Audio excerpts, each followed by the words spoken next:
तो चलिए हम लोग शुरू करते हैं एडुटेरिया का केंद्रीय बजट और इकोनॉमिक सर्वे। केंद्रीय बजट 2023-24 का केंद्रीय बजट 2023-24 को वित्त मंत्री निर्मला सीतारमण ने 1 फरवरी 2023 को संसद में पेश किया। यह अमृतकाल में पहला बजट है। अमृतकाल के विजन सशक्त एवं समावेशी अर्थव्यवस्था को हासिल करने के लिए आर्थिक एजेंडों में 3 चीजों पर ध्यान केंद्रित किया गया है। पहला, नागरिकों विशेषकर युवा वर्ग को अपनी आकांक्षाओं की पूर्ति करने के लिए पर्याप्त अवसर उपलब्ध कराना। दूसरा, विकास और रोजगार सृजन पर विशेष ध्यान देना। तीसरा, वृहद आर्थिक सुस्थिरता को सुदृढ़ करना। अमृतकाल भारत @100 तक की हमारी यात्रा के दौरान निम्नलिखित 4 मौके रूपांतरित हो सकते हैं। महिलाओं का आर्थिक सशक्तिकरण। दीनदयाल अंत्योदय योजना राष्ट्रीय ग्रामीण आजीविका मिशन के तहत 81 लाख स्वयं सहायता समूहों को बड़े उत्पादन उद्यमों में परिवर्तित करना। पीएम विश्वकर्मा कौशल सम्मान। पीएम विकास पारंपरिक कारीगरों को और शिल्पकारों को वित्तीय सहायता, कौशल प्रशिक्षण और जानकारी देना। पीएम विश्वकर्मा कौशल सम्मान, पीएम विकास। पर्यटन में अपार संभावनाओं का उपयोग करना। चौथा है हरित विकास, जो कि विविध क्षेत्रों में ऊर्जा के कुशल उपयोग और हरित रोजगार सुनिश्चित करेगा। केंद्रीय बजट 2023-24 के अनुसार चालू वित्त वर्ष में भारत की आर्थिक विकास दर 7% रहने का अनुमान लगाया गया। कितना परसेंट? 7%। कुल 45.03 लाख करोड़ 45.0397 करोड़ का बजट है। कुल प्राप्तियां होने का अनुमान 45 करोड़, जिसमें राजस्व प्राप्तियां रेवेन्यू रिसिप्ट्स 26,32,281 करोड़। पूंजीगत प्राप्तियां कैपिटल रिसिप्ट 18,70,816 करोड़। कुल खर्च होने का अनुमान है 45,03,097 करोड़, जिसमें राजस्व खर्च 35 लाख के करीब और पूंजीगत खर्च 10 लाख के करीब। विभिन्न घाटा और 2023-24 का बजट अनुमान। राजकोषीय घाटा जीडीपी का 5.9%, राजस्व घाटा जीडीपी का 2.9 करोड़, कुल 8,69,855 करोड़। प्रभावी राजस्व घाटा जीडीपी का 1.7%, प्राथमिक घाटा जीडीपी का 2.3%, जो कि कुल है 7,06,845 करोड़। तो नोट, सरकार ने वर्ष 2025-26 तक राजकोषीय घाटा को जीडीपी का 4.5% तक लाने का लक्ष्य रखा है। राज्यों को जीएसडीपी के 3.5% के राजकोषीय घाटे की अनुमति होगी, जिसका 0.5% विद्युत क्षेत्र में सुधार से जोड़ा जाएगा। वित्तीय वर्ष 2023-24 में राजस्व घाटा का अनुमान 17,86,816 करोड़ लगाया गया है। अर्थात इस बार सरकार को 17.87 लाख करोड़ रुपए उधार कर्ज लेना पड़ेगा। रुपए कहाँ से आता है? रुपी कम्स फ्रॉम। बजट 2023-24 के सिर्फ 6 मद: उधार, बोरोइंग और अन्य देयदार 34%, माल और सेवा कर जीएसटी 17%, 17%, कॉरपोरेशन टैक्स निगम कर 15%, 15%, आयकर इनकम टैक्स 15%, केंद्रीय उत्पाद शुल्क यूनियन एक्साइज ड्यूटी 7%, सीमा शुल्क कस्टम ड्यूटी 4%। ये आपको रुपीज कम्स फ्रॉम, रुपये कहाँ से आता है। रुपये कहाँ जाता है? बजट 2023-24 का सिर्फ 6 मद: ब्याज अदायगी 20%, करों और शुल्कों में राज्यों का हिस्सा 18%, केंद्रीय क्षेत्र की योजना 17%, वित्त आयोग एवं अन्य अंतरण 9%, केंद्र प्रायोजित योजना 9%, रक्षा 8%। तो ये रुपीज कम्स फ्रॉम और रुपीज गोज टू। बजट 2023-24 में 7 प्राथमिकताएं विकास के लिए निर्धारित की गई है, जो अमृतकाल के दौरान हमारा मार्गदर्शन करते हुए सप्तऋषि की भांति कार्य करती है। तो 7 प्राथमिकताएं क्या है? पहला है समावेशी विकास, जिसको हम लोग सप्तऋषि के नाम से 7 प्राथमिकताएं बताएंगे। पहला है समावेशी विकास, दूसरा है अंतिम व्यक्ति तक पहुंच, तीसरा है अवसंरचना एवं निवेश, चौथा है सक्षमता को सामने लाना, पांचवा है हरित विकास, छठा है युवा शक्ति, सातवां है वित्तीय क्षेत्र। तो ये 7 सप्तऋषि है जो आपको याद रखना है, ये बहुत इंपॉर्टेंट है। चलिए नेक्स्ट चलते हैं। प्राथमिकता फर्स्ट, समावेशी विकास। कृषि एवं सहकारिता। कृषि के लिए डिजिटल पब्लिक इंफ्रास्ट्रक्चर का निर्माण किया जाएगा। ग्रामीण क्षेत्रों में युवा उद्यमी को एग्री स्टार्टअप्स खोलने में प्रोत्साहित करने के लिए एग्रीकल्चर एक्सीलरेटर फंड स्थापित की जाएगी। 2200 करोड़ रुपए के लागत से आत्मनिर्भर बागवानी स्वच्छ पौधा पौध कार्यक्रम का शुभारंभ करने की घोषणा की गई है। उद्देश्य उच्च गुणवत्ता वाली बागवानी फसल के लिए रोग मुक्त तथा गुणवत्तापूर्ण पौध सामग्री की उपलब्धता बढ़ाना। आत्मनिर्भर बागवानी स्वच्छ पौध कार्यक्रम के दर्जे में ये होगा। केंद्रीय वित्त मंत्री निर्मला सीतारामन ने मोटे अनाज को लोकप्रिय बनाने के लिए श्री अन्न नाम बजट भाषण में लिया। भारत श्री अन्न का सबसे बड़ा उत्पादक और दूसरा सबसे बड़ा निर्यातक है। भारत को श्री अन्न का वैश्विक केंद्र बनाने के लिए भारतीय बाजरा अनुसंधान संस्थान हैदराबाद को उत्कृष्टता केंद्र के रूप में बढ़ावा दिया जाएगा। 6,000 करोड़ के निवेश से पीएम मत्स्य संपदा योजना की एक नई उपयोजना शुरू की जाएगी। इसका उद्देश्य मछली पालकों, मत्स्य विक्रेताओं और सूक्ष्म लघु उद्योगों को अधिक सक्षम बनाना है। पशुपालन, डेयरी और मत्स्य क्षेत्र के लिए 20 लाख करोड़ रुपए के ऋण का लक्ष्य रखा गया है। तो पशुपालन, डेयरी और मत्स्य क्षेत्र के लिए 20 लाख का लोन दिया जाएगा, 20 लाख करोड़ रुपए का सभी। स्वास्थ्य, शिक्षा तथा कौशल वर्धन में चलते हैं। इसका क्या बजट पेश किया गया इस सेक्टर में? स्वास्थ्य, शिक्षा तथा कौशल वर्धन। केंद्रीय बजट 2023-24 के अनुसार 157 नए नर्सिंग कॉलेज स्थापित किए जाएंगे। वर्ष 2047 तक स्किल सेल एनीमिया का उन्मूलन करने के लिए एक मिशन की शुरुआत की जाएगी। इसमें प्रभावित जनजातीय क्षेत्रों में जागरूकता सृजन किया जाएगा एवं 0 से 40 वर्षों के आयु के वर्ग के लिए 7 करोड़ लोगों को यूनिवर्सल स्क्रीनिंग कराई जाएगी। कितना यूनिवर्सल स्क्रीनिंग कराई जाएगी? 7 करोड़ लोगों को। बच्चों और किशोरों के लिए एक राष्ट्रीय डिजिटल पुस्तकालय की स्थापना की जाएगी। फार्मास्यूटिकल्स अनुसंधान को बढ़ावा देने के लिए नए कार्यक्रम की शुरुआत होगी। तो ये प्राथमिकता 1 था। अब हम लोग प्राथमिकता 2 पे चलते हैं, जिसका लक्ष्य है अंतिम व्यक्ति तक पहुंच बनाना। तो ये क्या है जानते हैं। आकांक्षी जिला कार्यक्रम की सफलता को देखते हुए सरकार 500 ब्लॉकों में आकांक्षी ब्लॉक कार्यक्रम शुरू करेगी। विशेष रूप से संवेदनशील जनजातीय समूहों की सामाजिक आर्थिक स्थितियों को सुधार लाने के लिए प्रधानमंत्री पीवीटीजी विकास मिशन शुरू किया जाएगा। अगले 3 वर्षों में इस मिशन को लागू करने के लिए 15,000 करोड़ रुपए की राशि उपलब्ध कराई जाएगी। तो इसको बोलते हैं प्रधानमंत्री पीवीटीजी विकास मिशन। अगले 3 वर्षों में केंद्र 3.5 लाख जनजातीय छात्रों के लिए चलाए रहे 740 एकलव्य मॉडल आवासीय स्कूलों में 740 आवासीय स्कूलों में 38,800 अध्यापक और सहायक कर्मचारियों की नियुक्ति की जाएगी। कर्नाटक के सूखा प्रवण मध्य क्षेत्र में संसाधनीय सूक्ष्म सिंचाई तक पेयजल की सुविधा मुहैया करने के लिए ऊपरी भद्रा परियोजना को केंद्रीय सहायता दी जाएगी। पीएम आवास योजना के लिए परिभव्य में 66% कर 69,000 करोड़ रुपए से अधिक किया गया। भारत साझा पुरालेख निदान भारत श्री यह एक प्रकार का डिजिटल पुरालेख पांडुलिपि संग्रहालय है। इसमें प्रथम चरण में 1 लाख प्राचीन पुरालेखों का डिजिटलीकरण करके इसमें स्थापित किया जाएगा। भारत श्री 1 लाख प्राचीन पुरालेखों का डिजिटलीकरण होगा भारत श्री में। जेल में बंद निर्धन व्यक्तियों जो जमानत राशि व्यवस्था करने में असमर्थ हैं, उन्हें वित्तीय सहायता प्रदान करने की घोषणा इस बजट में की गई है। अच्छा, जो जेल में है, जिसके पास पैसा नहीं है, वह असमर्थ है, उसको वित्तीय फाइनेंस हेल्प मिलेगा सरकार की तरफ से। प्राथमिकता 3 क्या है? अवसंरचना और निवेश। अवसंरचना और निवेश प्राथमिकता 3 है। तो अवसंरचना निवेश में तेजी लाने के लिए 1.3 लाख करोड़ रुपए बड़े परिव्यय के साथ राज्यों के लिए 50 वर्षीय ब्याज मुक्त ऋण और 1 वर्ष जारी रखने का निर्णय लिया गया है। रेलवे के लिए 2.40 लाख करोड़ रुपए की पूंजीगत निधि का प्रावधान किया गया है, जो अब तक के रेलवे के इतिहास में सर्वाधिक राशि का आवंटन है। अच्छा, रेलवे के लिए अप्रॉक्स 2.5 लाख करोड़ रुपए का निवेश किया जाएगा, जो अब तक का सबसे ज्यादा है।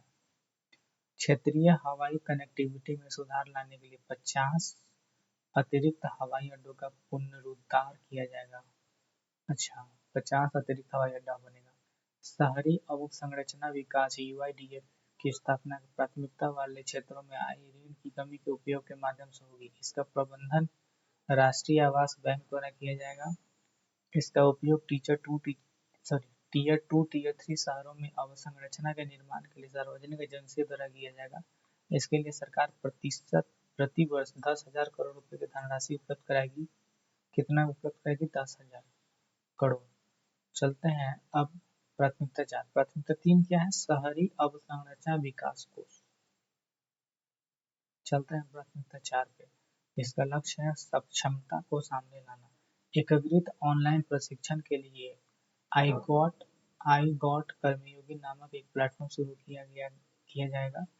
देश के शीर्ष शैक्षिक संस्थानों में कृत्रिम बुद्धिमत्ता के लिए 3 उत्कृष्टता केंद्र स्थापित किए जाएंगे। स्टार्टअप्स और शिक्षाविदों द्वारा नवाचार और अनुसंधान करने के लिए राष्ट्रीय डाटा शासन नीति लाई जाएगी। न्याय के प्रशासन में दक्षता लाने के लिए 7,000 करोड़ रुपए के परिव्यय से ई-न्यायालय परियोजना का चरण 3 शुरू किया जाएगा। एमएसएमई के संविदा निष्पादन को सरल बनाने के लिए विवाद से विश्वास लाया जाएगा। सरकारी और सरकारी उपक्रमों को संविदागत विवादों के निपटान के लिए विवाद से विश्वास 2 लाया जाएगा। एमएसएमई बड़े व्यवसाय और चैरिटेबल ट्रस्ट के प्रयोग के लिए एक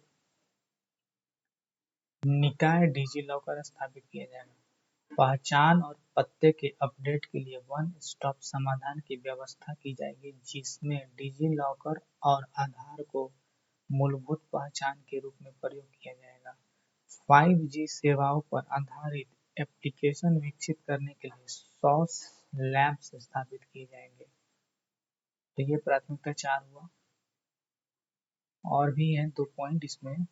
व्यापारिक सुगमता को बढ़ावा देने के लिए 39,000 से ज्यादा अनुपालनों को कम किया गया और 3400 से अधिक विविध उपबंधों को अपराध की श्रेणी से हटाया गया। 42 केंद्रीय अधिनियमों में संशोधन के लिए जन विश्वास विधेयक पेश किया गया। तो चलते हैं प्राथमिकता 5 पे, जिसका लक्ष्य है हरित विकास। तो हरित विकास में क्या है? पर्यावरण के प्रति सजग जीवन शैली के आंदोलन को गति देने के लिए लाइफ शुरू किया गया था, जिसकी चर्चा बजट भाषण में की गई। 19,700 करोड़ रुपए के लागत से शुरू किए गए राष्ट्रीय हरित हाइड्रोजन मिशन के मदद से अर्थव्यवस्था को निम्न कार्बन सघनता वाली स्थितियों में लाया जाएगा। इस मिशन की मदद से जीवाश्म ईंधन से आयातों पर निर्भरता को कम करके 2030 तक 5 MMT के वार्षिक उत्पादन का लक्ष्य निर्धारित किया जाएगा। लद्दाख से 13 गीगावाट नवीकरणीय ऊर्जा के निष्क्रमण और ग्रिड एकीकरण के लिए अंतरराज्यीय पारेषण प्रणाली 20,700 करोड़ के निवेश के साथ निर्मित की जाएगी। पर्यावरण संरक्षण अधिनियम के तहत हरित ऋण क्रेडिट कार्यक्रम को अधिसूचित किया जाएगा। पीएम प्रणाम। रासायनिक उर्वरकों के संतुलित प्रयोग तथा इनके स्थान पर वैकल्पिक उर्वरकों के प्रयोग को बढ़ावा देने के लिए इस कार्यक्रम को शुरू किया जाएगा। चक्रीय अर्थव्यवस्था को बढ़ावा देने के उद्देश्य से Govardhan galvanising organic bio agro resources धन नामक योजना के तहत 10,000 करोड़ रुपए के कुल निवेश के साथ 500 नए अपशिष्ट से आमदनी संयंत्र स्थापित किए जाएंगे। अगले 3 वर्षों में सरकार 1 करोड़ किसानों को प्राकृतिक खेती अपनाने के लिए सहायता देगी। मैंग्रोव पौधारोपण के लिए तटीय पर्यावरण और ठोस आमदनी के लिए मैंग्रोव पहल मिस्टी की शुरुआत की जाएगी। अगले 3 वर्षों में सरकार अमृत धरोहर योजना के माध्यम से आर्द्र भूमि तथा जैव विविधता को बढ़ावा देगी।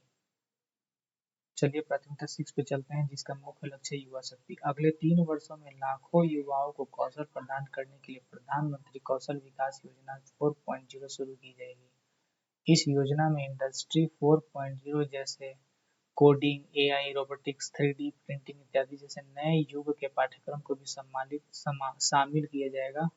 युवाओं को अंतर्राष्ट्रीय अवसरों के लिए कौशल प्रदान करने हेतु अलग-अलग राज्यों में 30 स्किल इंडिया इंटरनेशनल सेंटर स्थापित किए जाएंगे। कितने skill India?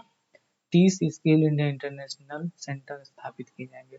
Skill India digital platform की शुरुआत कर कौशल वर्धन हेतु डिजिटल तंत्र को और विस्तार प्रदान किया जाएगा, जिसके निम्नलिखित लक्ष्य हैं: मांग आधारित औपचारिक कौशल वर्धन सक्षम करना, एमएसएमई सहित नियोक्ताओं के साथ जोड़ना, उद्यमिता योजनाओं की सुलभता सुगम करना, अखिल भारतीय राष्ट्रीय प्रशिक्षुता प्रोत्साहन योजना के अंतर्गत 3 वर्षों में 47 लाख युवाओं की वृत्ति सहायता प्रदान करने के लिए डायरेक्ट बेनिफिट ट्रांसफर शुरू किया जाएगा। 47 लाख युवाओं के लिए 3 वर्षों में। चलिए पर्यटन में क्या हुआ है। चुनौती मोड के माध्यम से चुने जाने वाले कम से कम 50 पर्यटन गंतव्य को घरेलू और विदेशी पर्यटकों के लिए एक संपूर्ण पैकेज के रूप में विकसित किया जाएगा।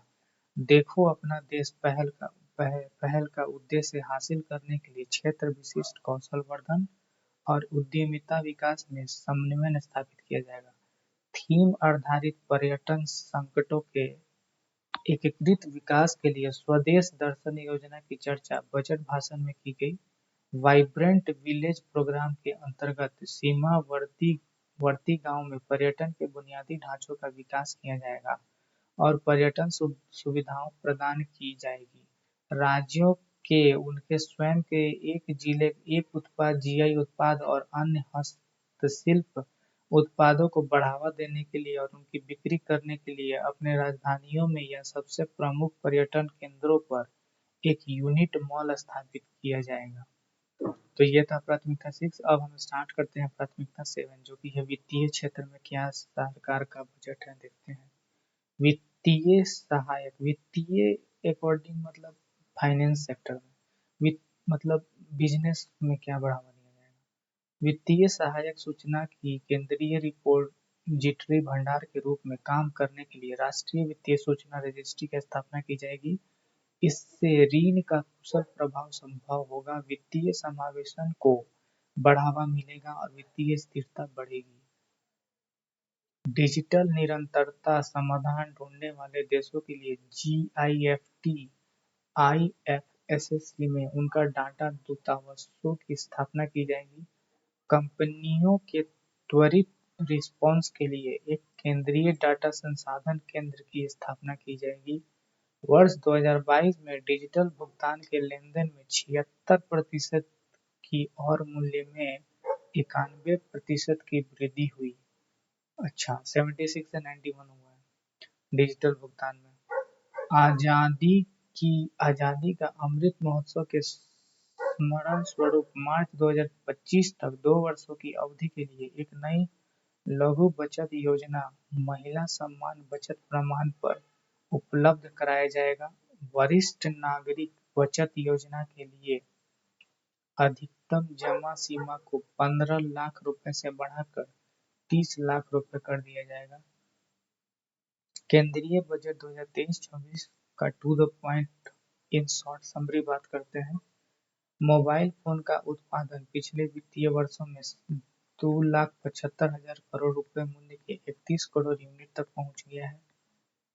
विन दृष्टि सिगरेटों पर राष्ट्रीय आपदा आकस्मिकता शुल्क 16% की वृद्धि करने का प्रस्ताव किया गया है। भारत विश्व में स्टार्टअप के लिए तीसरा सबसे बड़ा इकोसिस्टम है और मध्य आय देशों के बीच नवाचार गुणवत्ता में दूसरा स्थान है। केंद्रीय बजट 2023-24 में सरकार ने 2014 से अब तक की उपलब्धियां बताई है, जो निम्न है। तो क्या क्या है? इन 9 वर्षों में भारतीय अर्थव्यवस्था दुनिया की 10वीं से 5वीं सबसे बड़ी अर्थव्यवस्था बन गई। स्वच्छ भारत मिशन के तहत 11.7 करोड़ घरेलू शौचालयों का निर्माण हुआ है। उज्ज्वला योजना के तहत 9.6 करोड़ एलपीजी कनेक्शन सरकार ने प्रोवाइड किया है। 102 करोड़ लोगों का 220 करोड़ कोविड टीकाकरण हो चुका है। पीएम जनधन योजना के तहत 47.8 करोड़ बैंक खाते खोले गए हैं। 47.8 करोड़ बैंक खाते खोले गए हैं पीएम जनधन योजना के तहत। पीएम सुरक्षा बीमा एवं पीएम जीवन ज्योति योजना के तहत 44.6 करोड़ व्यक्तियों के लिए बीमा कवर मतलब इंश्योरेंस दिया जाएगा। पीएम किसान सम्मान निधि के तहत 11.4 करोड़ से अधिक किसानों को 2.2 लाख करोड़ रुपए का नकद हस्तांतरण। प्रति व्यक्ति आय दोगुने से भी अधिक होकर 1.97 लाख रुपए हो गई है। मतलब एक साल में अप्रॉक्स 2 लाख का इनकम हो रहा है लोगों का एनुअली। नई कर व्यवस्था में 7 लाख रुपए तक आय वाले व्यक्तियों को कोई कर का भुगतान नहीं करना होगा। 6 आयकर स्लैब वाली व्यक्तिगत आयकर व्यवस्था में स्लैब की संख्या घटाकर 5 कर दिया गया है, 5 कर दिया गया घटाकर, और कर छूट की सीमा को बढ़ाकर 3 लाख रुपए कर दिया गया है। 6 आयकर स्लैब में 0 to 3 लाख रुपया शून्य, मतलब इसमें आपको टैक्स जो सैलरीड एम्प्लॉई है उसका अगर एनुअली 3 लाख तक है तो शून्य कर लगेगा, मतलब टैक्स लगेगा। 3 से 6 लाख रुपए में 5% लगेगा। 6 से 9 लाख रुपए में 10%, 9 से 12 लाख में 15%, 12 से 15 लाख में 20%, 15 लाख से ऊपर 30%। प्रत्येक वेतनभोगी को 50,000 तक मानक कटौती अनुमान्य पेंशन भोगियों के लिए 15,000 तक की ही उपलब्ध की गई है। नई कर व्यवस्था में उच्चतम अधिभार कर को 37% से घटाकर 25% किया गया है। इसके परिणाम स्वरूप अधिकतम कर दर घटकर 39% हो जाएगी, 39। तो बजट 2023-24 के तहत योजनाओं पर खर्च टॉप 4 खर्च क्या है वो देखते हैं हम लोग। प्रधानमंत्री आवास योजना का खर्च कितना है? 69,590 करोड़। जल जीवन मिशन के तहत 70,000 करोड़। मनरेगा के तहत 60,000 करोड़। प्रधानमंत्री किसान सम्मान निधि पीएम किसान 60,000 करोड़। 2023-24 के तहत प्रमुख मदों पर व्यय परिवहन 5,17,034 करोड़। रक्षा 4,32,720 करोड़। ग्रामीण विकास 2,38,204 करोड़। शिक्षा 1,12,889 करोड़। बजट 2023-24 के तहत विभिन्न मंत्रालयों पर खर्च। अच्छा, विभिन्न मतलब में ये मंत्रालय पर कितना खर्च हो रहा है मिनिस्टर लोग का। रक्षा डिफेंस मिनिस्टर के तहत रक्षा मंत्रालय में 5.94 लाख करोड़। सड़क परिवहन और राजमार्ग मंत्रालय में सड़क परिवहन नितिन गडकरी जो है उनका 2.70 लाख करोड़ उसमें जाएगा। रेल मंत्रालय में 2.41 लाख करोड़। उपभोक्ता मामले खाद्य और सार्वजनिक वितरण मंत्रालय में 2.06 लाख करोड़। गृह मंत्रालय में 1.96 लाख करोड़। इस सब मंत्रालय में सरकार का खर्च है। तो चलिए ये रहा हम लोग का 2023-24 का बजट। अब हम लोग आर्थिक समीक्षा मीन्स इकोनॉमिक सर्वे 2022-23 का क्या है उस पर चर्चा करेंगे।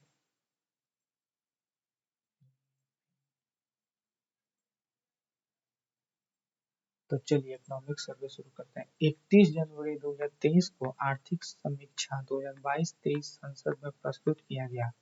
आर्थिक समीक्षा हमेशा बजट के एक दिन पहले प्रस्तुत किया जाता है। आर्थिक समीक्षा 2022-23 वित्त मंत्रालय के मुख्य आर्थिक सलाहकार वी अनंत नागेश्वरन के मार्गदर्शन में आर्थिक कार्य विभाग के आर्थिक प्रभाग द्वारा तैयार किया गया? कौन है? वी अनंत नागेश्वरन के मार्गदर्शन में। तो 1950-51 में भारत का पहला आर्थिक समीक्षा को पेश किया गया था। 1964 तक आर्थिक समीक्षा आम बजट के साथ साथ प्रस्तुत होता था। 1964 के बाद इसे आम बजट के एक दिन पूर्व पेश किया जाने लगा। अच्छा, 1964 के बाद आर्थिक समीक्षा 2022-23 के अनुसार भारत की जीडीपी में वृद्धि और राजकोषीय घाटा का अनुमान। 2021-22 का अंतिम अनुमान जीडीपी में वृद्धि 8.7%, राजकोषीय घाटा 6.7% जीडीपी का। 2022-23 में का पहला अग्रिम अनुमान 7% और घाटा कितना 6.4%। 23-24 में अनुमानित 6.8% की वृद्धि हुई। तो भारतीय अर्थव्यवस्था पर एक नजर चित्रात्मक है, ये आप लोग देख लीजिएगा। तो हम लोग अब चलते हैं विभिन्न देशों का निवल शून्य प्रतिज्ञा स्रोत। भारत का लक्षित वर्ष 2070, चीन, रूस, इंडोनेशिया, सऊदी अरब 2060 वर्ष में होगा लक्षित वर्ष। तुर्की 2053, America, Canada, Argentina, Brazil, European Union, United Kingdom, France, Italy, दक्षिण Korea, Japan, South Africa, Australia, Germany 2050 का, जर्मनी 2045। मूलभूत कीमतों पर संकल्प मूल्य वृद्धि, अर्थव्यवस्था के तीनों सेक्टर 2021-22 में वृद्धि, 2022-23 में वृद्धि। अच्छा, कृषि और संबंध क्षेत्र में 2021-22 में वृद्धि 3%, 22-23 में इस बार कितना 3.5%। औद्योगिक क्षेत्र में 10.3% से 4.1% की वृद्धि। सेवाएं में 8.4% से 9.1% की वृद्धि। भारत का स्थान क्या है विश्व के विभिन्न क्षेत्रों में? वैक्सीन निर्माण में भारत का स्थान पहला है। दो पहिया और तिपहिया वाहनों के निर्माण में भारत का स्थान पहला है। दुग्ध उत्पादन में पहला है। कच्चे इस्पात के उत्पादन में दूसरा है। मोबाइल फोन निर्माण में दूसरा है। अंडा उत्पादन में तीसरा है। ऑटोमोबाइल क्षेत्र में तीसरा है। फार्मास्यूटिकल्स फार्मा उद्योग में तीसरा है। यात्री गाड़ियों का निर्माण में चौथा है। रेलवे नेटवर्क में चौथा है। विदेशी मुद्रा भंडार में छठा है। विश्व व्यापार के सेवा निर्यात में सातवां है। मांस में आठवां है। विश्व व्यापार के सेवा आयात में 10वां। चलिए अब शुरू करते हैं। आर्थिक समीक्षा 2022-23 कुल 12 अध्यायों में बांट कर दिया गया है। अध्याय 1, अच्छा ये 22-23 को 12 विभागों में बांटा गया है। तो अध्याय 1 क्या है? अर्थव्यवस्था की स्थिति 22-23 पूर्ण सुधार, ये फर्स्ट टॉपिक है। वित्त वर्ष 2023-24 के जीडीपी वृद्धि दर 6% से 6.8% प्रतिशत रहने का अनुमान लगाया गया है। आर्थिक समीक्षा के अनुसार 15 वर्ष और उससे अधिक आयु के लोगों के लिए शहरी बेरोजगारी दर सितंबर 2021 तक 7.2% हो गई थी। वित्त वर्ष 2023 के लिए विभिन्न एजेंसियों द्वारा भारत का विकास अनुमान। विभिन्न एजेंसियां क्या है? एडीबी विकास दर 7%, मूडी 7%, फिच 7%, वर्ल्ड बैंक 6.9% विकास दर है। विभिन्न एजेंसियां आईएमएफ का विकास दर 6.8%, आरबीआई 6.8%, एसबीआई 6.8%, ओईसीडी 6.8%। ये विभिन्न एजेंसियों द्वारा भारत का विकास अनुमान। इन सभी एजेंसियों द्वारा भारत का औसत विकास दर 6.9% अनुमानित किया है। क्रय शक्ति समता पीपीपी ट्रिपल पी के अनुसार भारत दुनिया की तीसरी सबसे बड़ी अर्थव्यवस्था है और बाजार विनिमय दरों में पांचवी सबसे बड़ी अर्थव्यवस्था है। बाजार विनिमय दरों में। अध्याय 2 क्या है? अध्याय 2 है भारत का मध्यावधि विकास परिदृश्य आशावादी तथा विश्वसनीय। यह अध्याय यह दर्शाता है कि महामारी पूर्ण वर्षों की तुलना में अब भारत का विकास परिदृश्य बेहतर नजर आ रहा है और भारतीय अर्थव्यवस्था आने वाले वर्षों में अपनी पूरी क्षमता के साथ विकसित होने के लिए तैयार है। फिर चैनल को सब्सक्राइब लाइक कर दीजिएगा, बहुत मेहनत लगता है। हम आपके सामने बजट इकोनॉमिक्स सर्वे पूरा पूरा बता रहे हैं।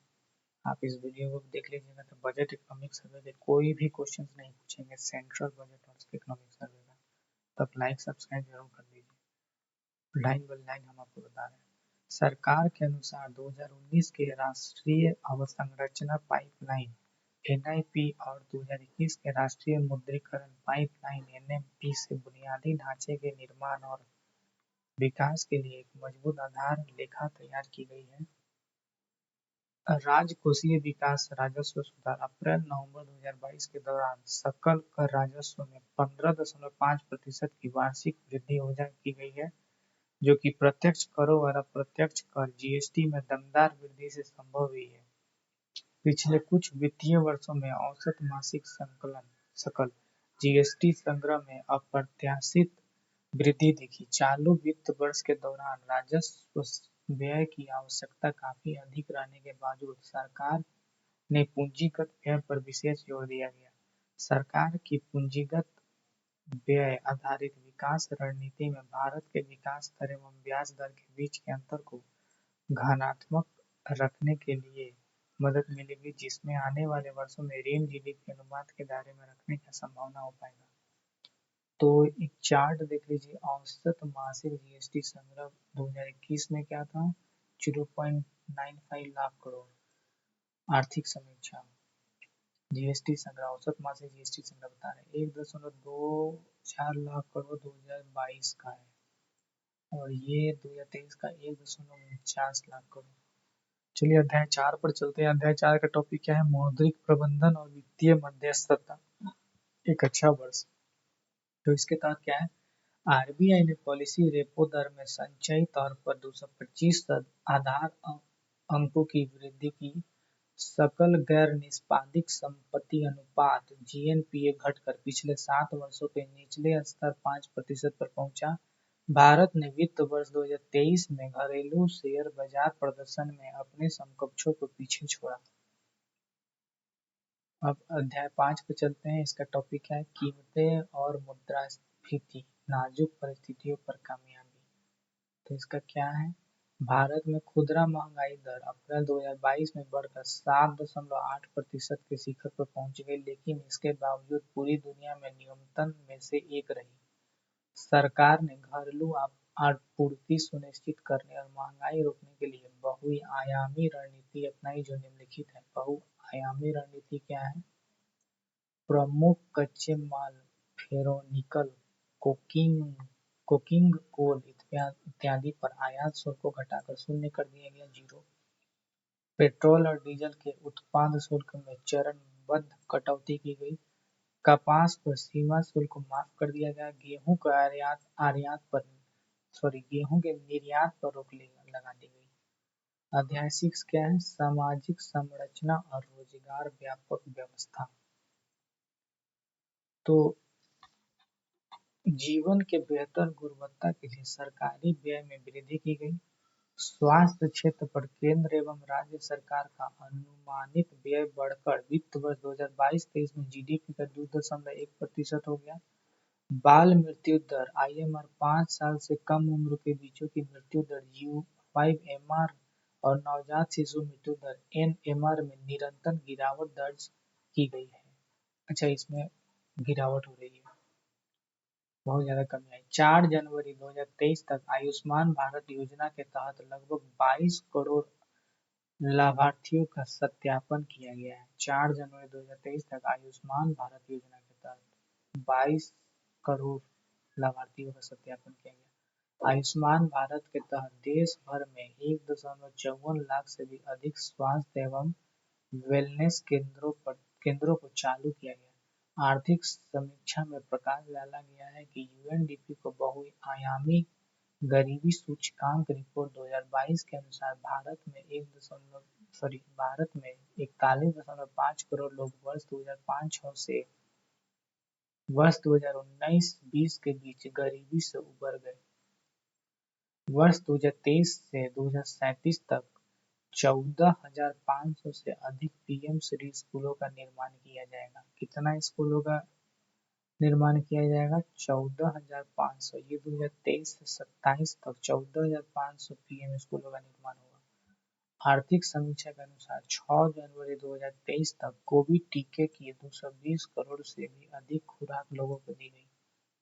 असंगठित कामगारों का एक राष्ट्रीय डेटाबेस बनाने के लिए ई श्रम पोर्टल विकसित किया गया, जिसका सत्यापन आधार से होता है। 31 दिसंबर 2022 तक कुल मिलाकर 28.5 करोड़ से भी अधिक असंगठित कामगारों ने ई श्रम पोर्टल पर अपना पंजीकरण कराया है। अच्छा, ई श्रम पोर्टल पर पंजीकरण कराया, कितना कराया? 28.5 करोड़ से भी अधिक। 31 दिसंबर 2023 तक। अध्याय 7 जलवायु परिवर्तन और पर्यावरण भविष्य की तैयारी, इस पर चर्चा करते हैं। भारत ने वर्ष 2070 तक शून्य उत्सर्जन का लक्ष्य हासिल करने के लिए नेट जीरो का संकल्प व्यक्त किया। भारत ने गैर जीवाश्म ईंधनों से 40% अधिष्ठापित बिजली क्षमता का अपना लक्ष्य वर्ष 2023 से पहले ही हासिल कर लिया।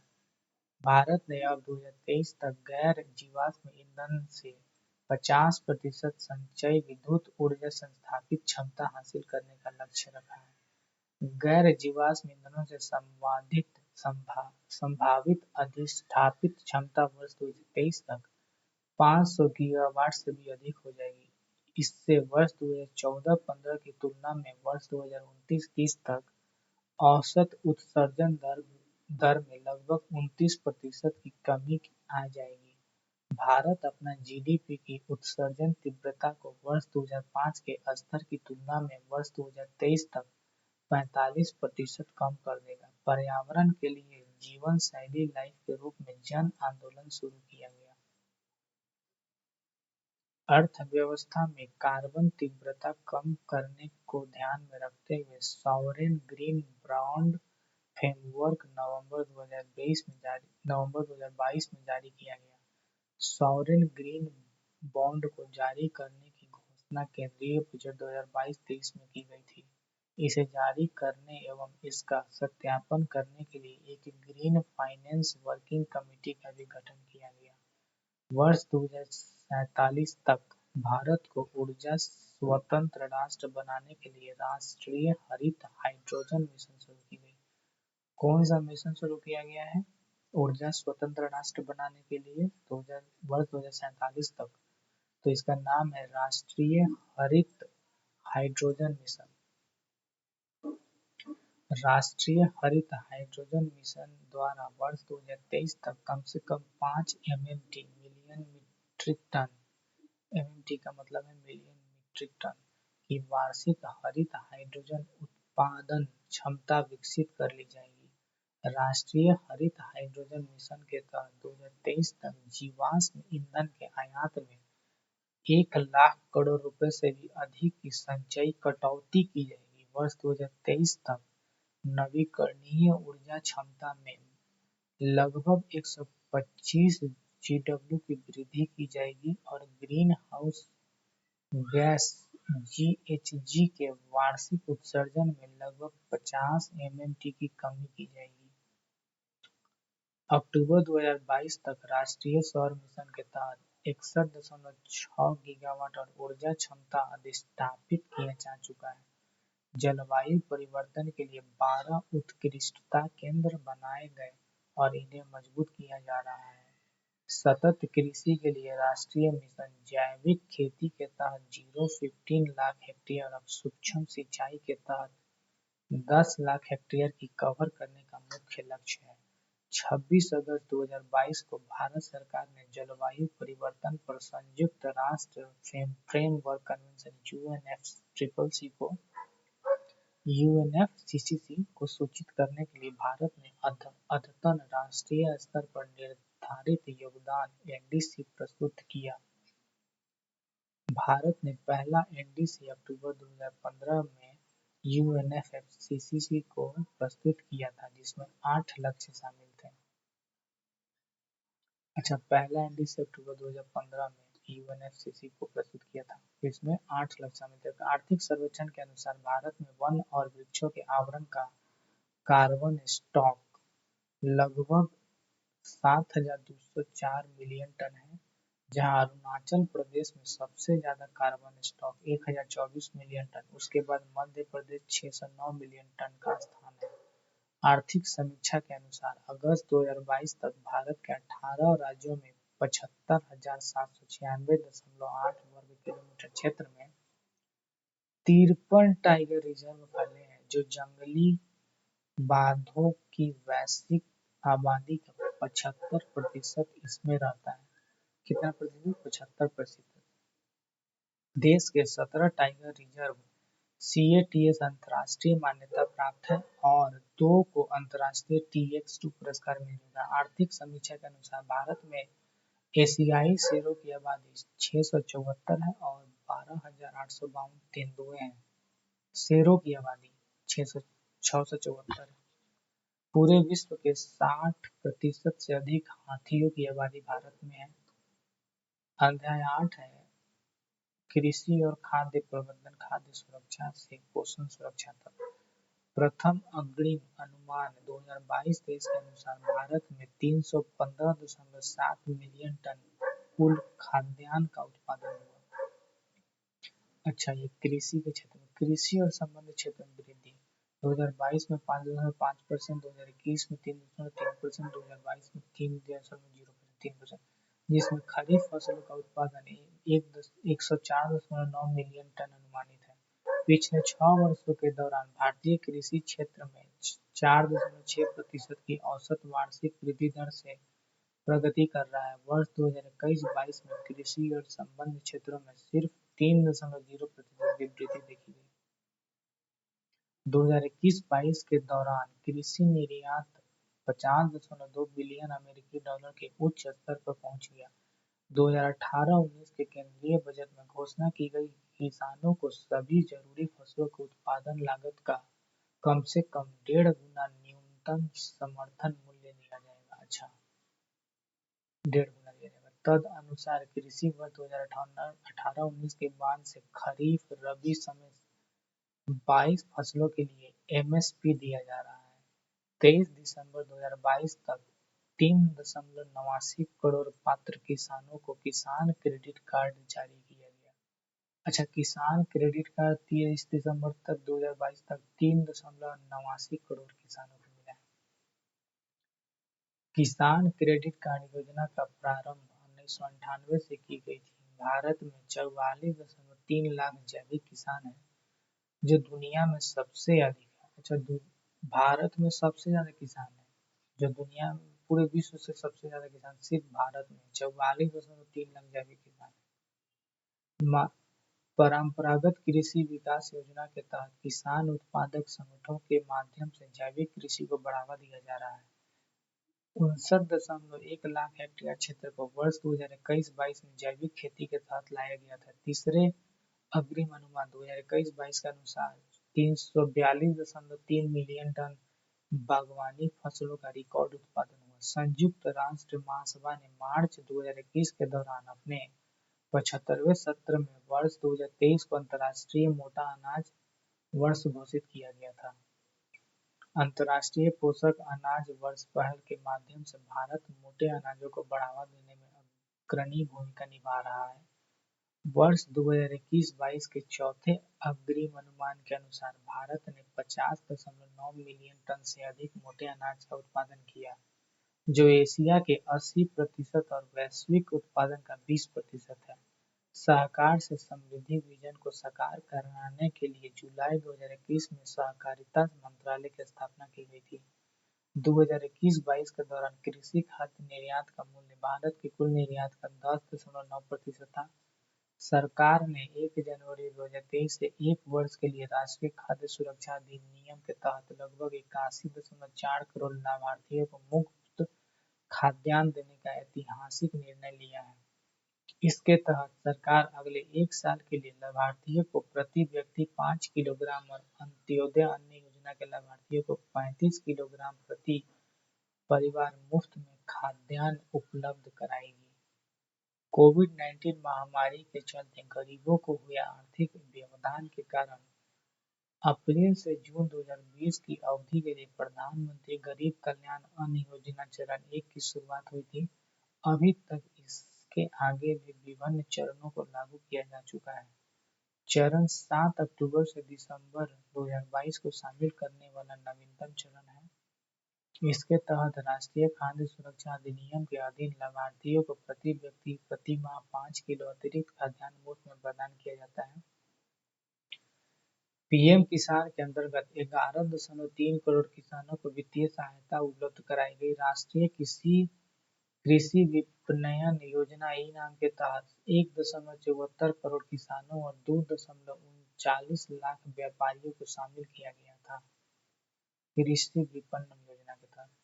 अब अध्याय 9 चलते हैं। क्या है उद्योग स्थायी विकास, इस पर चर्चा करते हैं। अध्याय 9 उद्योग स्थायी विकास। सकल घरेलू उत्पाद के हिस्से के रूप में वस्तुओं और सेवाओं का निर्यात वित्त वर्ष 2016 के बाद से सबसे अधिक रहा। अच्छा, सकल घरेलू उत्पाद के हिस्से के रूप में वस्तुओं और सेवाओं का निर्यात वित्त वर्ष 2016 के बाद से सबसे अधिक रहा।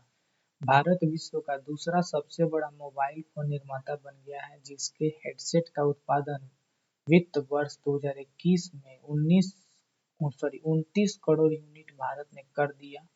भारत विश्व को सबसे अधिक जेनेरिक दवाएं उपलब्ध कराने वाला देश है, जो मात्रा के आधार पर वैश्विक आपूर्ति में 20% की हिस्सेदारी रखता है। कितने परसेंट? 20% की हिस्सेदारी। फार्मास्यूटिकल्स फार्मा उद्योग में भारत दुनिया में तीसरे और मूल्य के आधार पर 14वें स्थान पर है। 14वां भारत का है स्थान। फार्मा उद्योग में प्रत्यक्ष विदेशी निवेश एफडीआई में 4 गुना वृद्धि हुई है। वित्त वर्ष अच्छा एफडीआई में 4 गुना वृद्धि हुई है। फार्मा उद्योग में प्रत्यक्ष विदेशी निवेश एफडीआई में वित्त वर्ष 2019 में एफडीआई, इससे सवाल आते हैं, एफडीआई 180 मिलियन डॉलर से बढ़कर वित्त वर्ष 2022 में 699 मिलियन डॉलर हो गया। भारत विश्व के 60% बाजार हिस्सेदारी के साथ सबसे बड़ा वैक्सीन निर्माता भी है। भारत का लक्ष्य 2025 तक 1 ट्रिलियन अमेरिकी डॉलर की डिजिटल अर्थव्यवस्था बनना है। अच्छा, 2025 तक का लक्ष्य है कि 1 ट्रिलियन अमेरिकी डॉलर की डिजिटल अर्थव्यवस्था बनना है।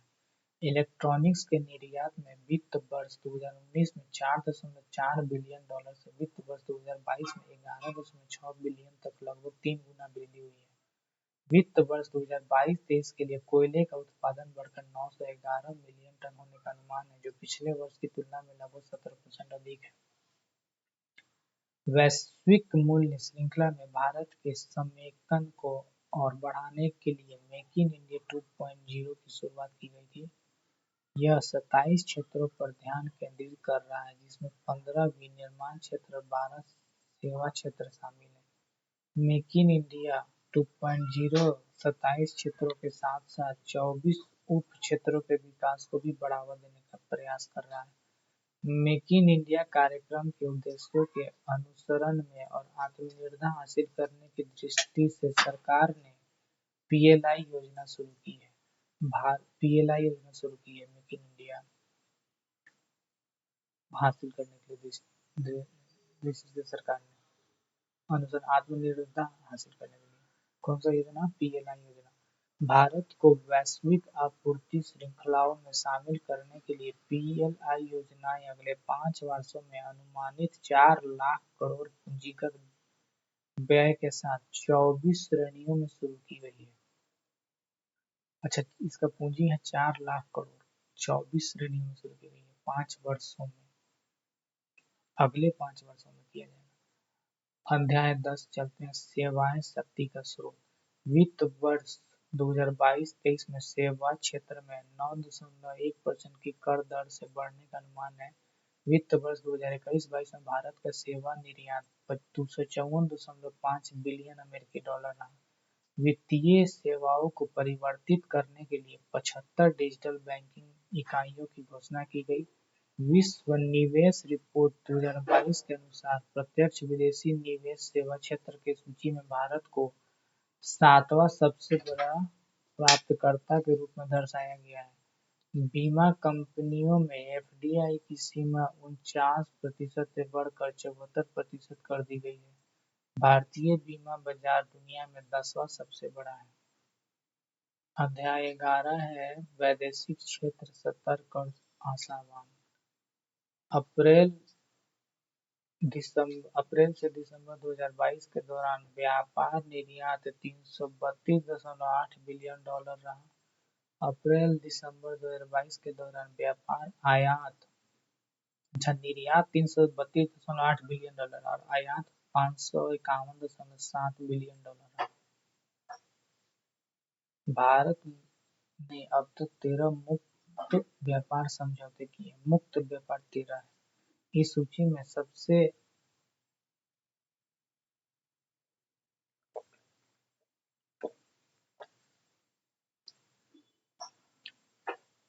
इस सूची में सबसे नया भारत ऑस्ट्रेलिया आर्थिक सहयोग और व्यापार समझौता (ईसीटीए) है, जिस पर 2 अप्रैल 2022 को हस्ताक्षर किए गए और यह 29 दिसंबर 2022 को प्रभावी हुआ था। इससे पहले भारत यूएई व्यापक आर्थिक साझेदारी समझौता (सीईपीए) है, जिस पर 18 फरवरी 2022 को हस्ताक्षर किए गए थे और आधिकारिक तौर पर है यह 1 मार्च 2022 को प्रभावी हुआ था। 1 मई 2022 को प्रभावी आसियान सदस्यों और 6 अन्य डब्ल्यूटीओ सदस्यों के बीच क्षेत्रीय व्यापक भागीदारी समझौता आरसीईपी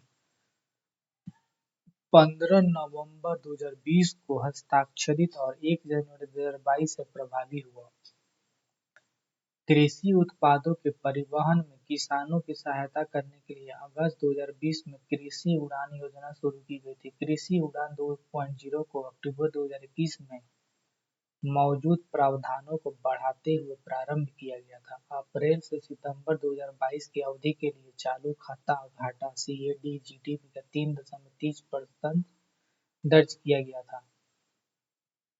अप्रैल से सितंबर 2022 के अवधि के लिए चालू खाता से सीएबी जीडीपी का 4.4% दर्ज किया गया।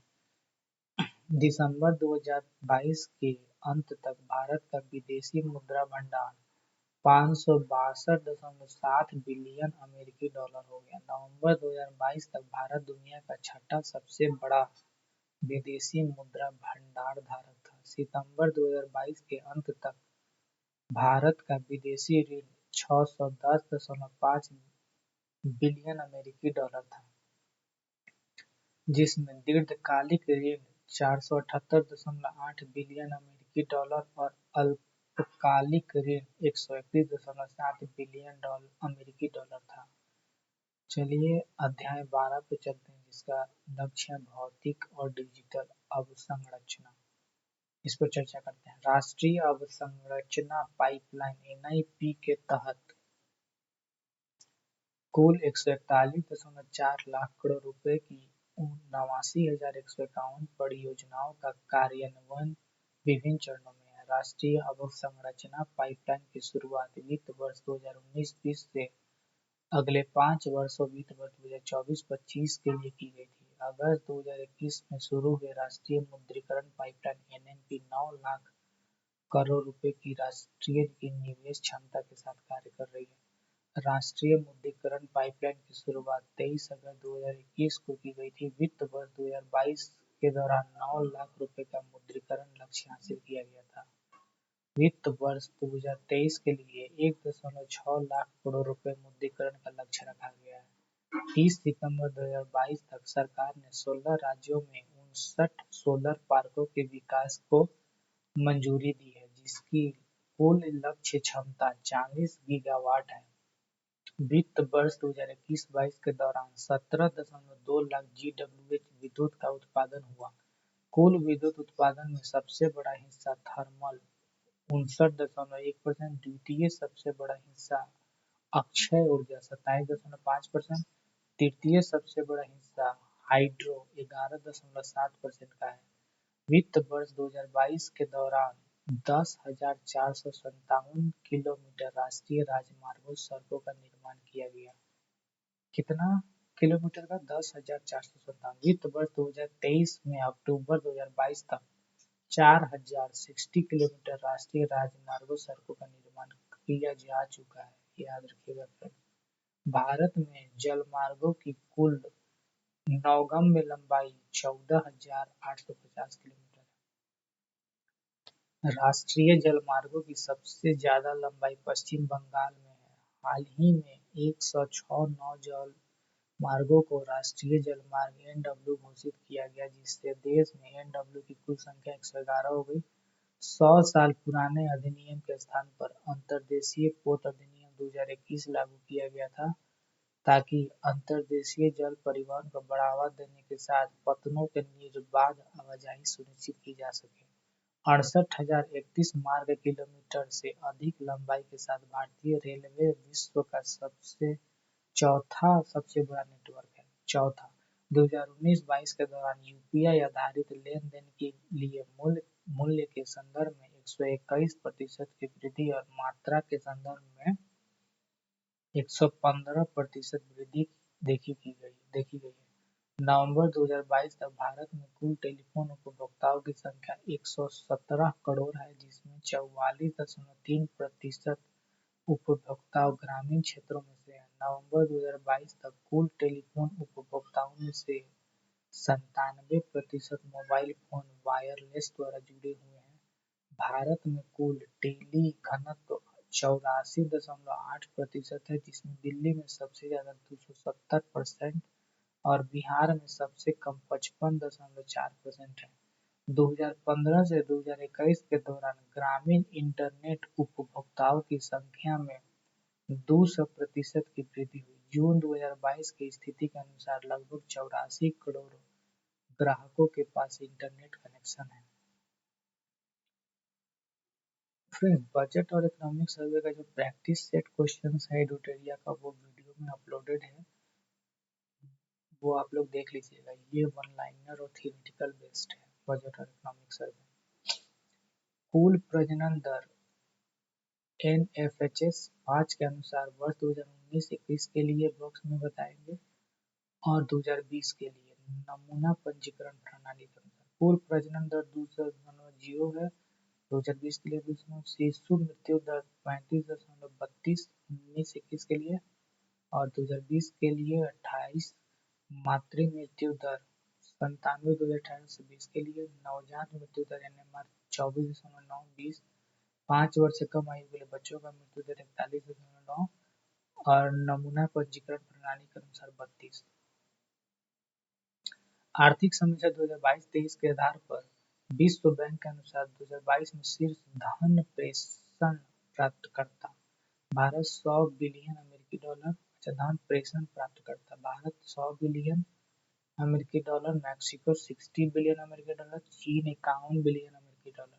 वित्त वर्ष 2022-23 अप्रैल से सितंबर में भारत में टॉप 3 निवेश करने के एफडीआई वाला देश सिंगापुर कंप्यूटर सॉफ्टवेयर हार्डवेयर क्षेत्र में, मॉरिशस सेवाएं, यूएई व्यापार, सिंगापुर कंप्यूटर सॉफ्टवेयर हार्डवेयर। तो चलिए चलते हैं भारत की अध्यक्षता के तहत होने वाले G20 बैठक। G20 ये इम्पोर्टेंट है, सम्मेलन, बैठक, आयोजन तिथि और आयोजन स्थल। G20 से रिलेटेड क्वेश्चन आते हैं, इम्पोर्टेंट है।